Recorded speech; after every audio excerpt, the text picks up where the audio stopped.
Ó, se você procurar aí no YouTube, vai aparecer vários vídeos, inclusive vídeo de pessoas, de YouTubers, assim, com muita visibilidade, YouTubers famosos, falando sobre a questão de quando você passa dos 100 mil reais. E aí, eu queria compartilhar com vocês algumas coisas que eu acho que é exagero, realmente para ter visualização, vamos dizer assim, para ter likes, mas outras coisas fazem sentido. Quando eu, vou contar a minha experiência, quando eu passei dos 100 mil investido, abri assim a corretora, né?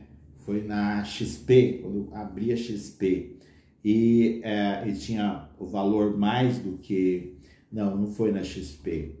Foi na própria B3, no site da B3. Por quê? Porque na época eu tinha, inclusive fiz um vídeo, algum tempo atrás, na minha cabeça era assim. Outra coisa que é importante é você ir mudando de estratégia. Na minha cabeça era assim, eu ia chegar a R$1 milhão e eu ia ter 350 mil numa corretora, não, 250 mil numa corretora, ia ter 4 corretoras, cada uma 250 mil. Porque tem a questão do fundo garantidor de crédito, que ele garante até 250 mil, né? Você tem lá investido numa corretora, 250 mil, num banco. E se der algum problema, esse fundo garantidor de crédito, ele garante até 250 mil. Então, na minha cabeça era isso. Então, eu tinha espalhado o dinheiro na XP, tinha na Avenue, tinha no Banco Inter, enfim.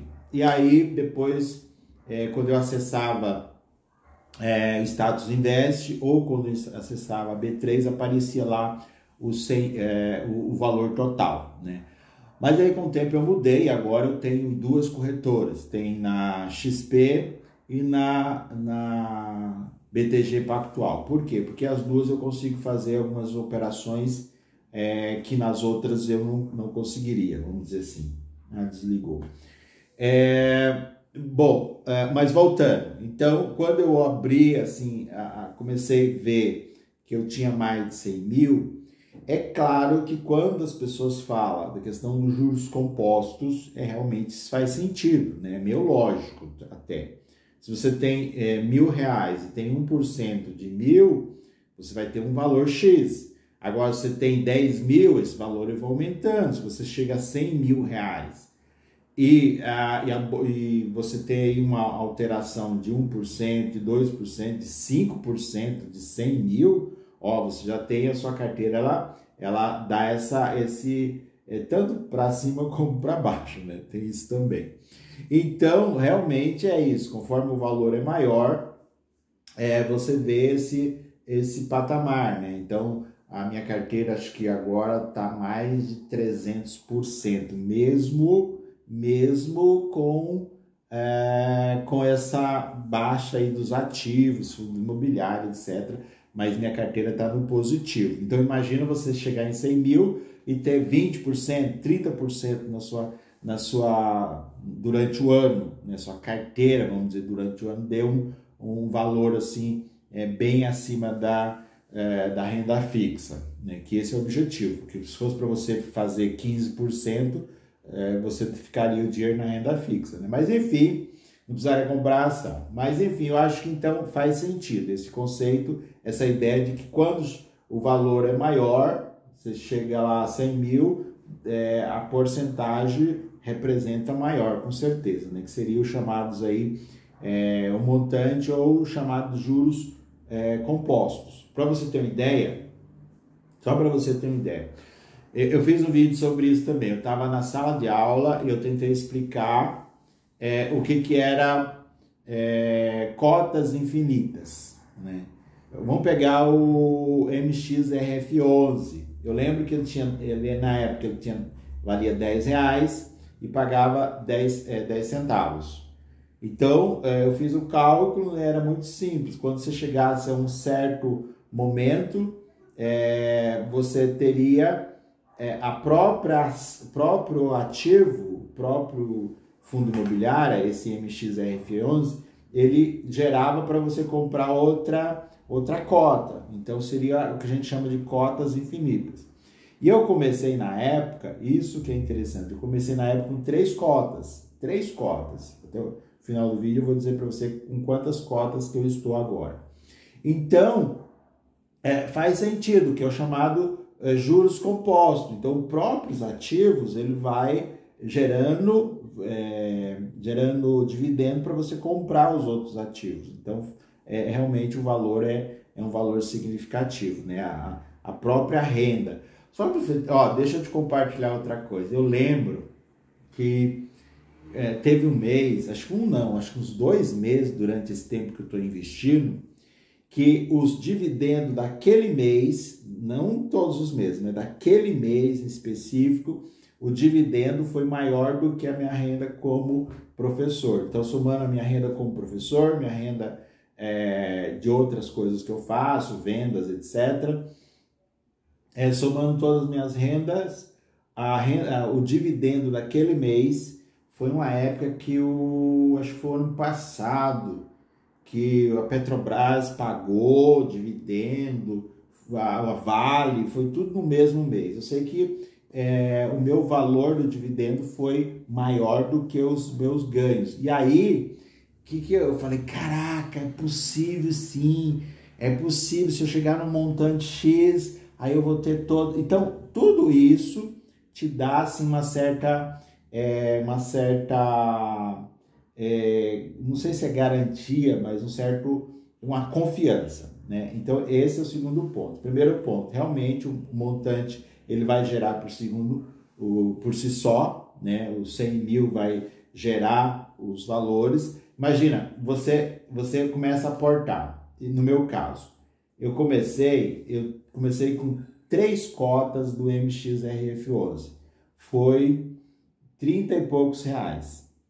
Aí depois aparece, vai lá, aí você chega a 100 reais, 200 reais, 300 reais, 1.000, 10 mil, 50 mil, aí de repente você chega em 100 mil. Esse fato de você ir investindo aos poucos e, sabe, ir subindo escadinha, quando você passa dos 100 mil, acho que esse é o efeito maior, mais importante do que o próprio valor. É a confiança que você tem.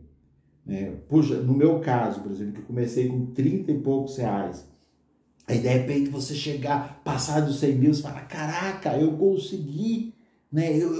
É esse o caminho mesmo. Porque no início é muito difícil. Às vezes você fica pensando, será que eu tá sendo certo? Eu lembro que uma época, não muito distante, eu trabalhava na escola, eu pegava trem, descia na estação, aí pegava o ônibus, chegava na escola. Então eu pagava, na época, eu pagava 2 passagens, né, de trem e 2 de ônibus. 2 de trem para ir e voltar e 2 de ônibus. Então eu lembro que às vezes eu chegava, descia na estação de trem e não pegava o ônibus. Eu ia a pé, ia bem no início, tá? Eu ia a pé. Parece longe, mas não faz 3 anos isso.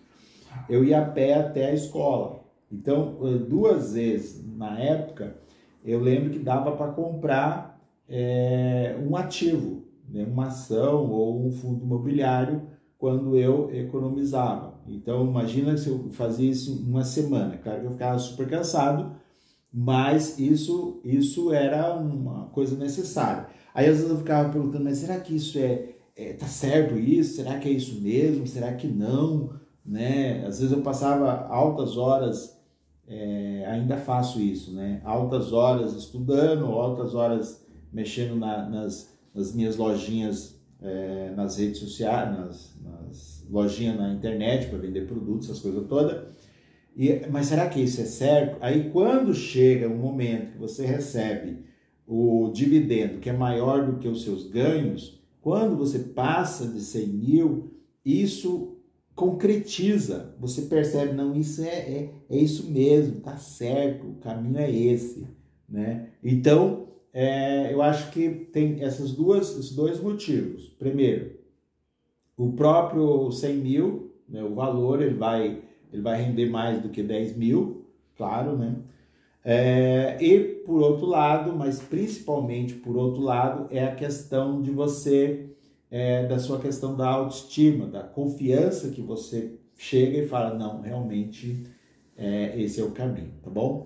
Ó, se inscreva no canal, um forte abraço, é um prazer poder estar falando aí com você nesse sabadão aí, na parte da manhã, poder gravar esse vídeo e dizer para você que se você não conseguiu ainda chegar nos 100 mil, vá para cima, faça um monte de coisa, economiza, economiza, não gasta muito, não tira o dinheiro para comprar carro, para comprar outra coisa, não, deixa o dinheiro lá, passou de 100 mil, vai para 200, 300, aí você vai ver que a coisa começa a virar o que esses grandes aí falam de bola de neve, tá bom? Forte abraço, espero poder ter ajudado. Até a próxima. Fui, tchau.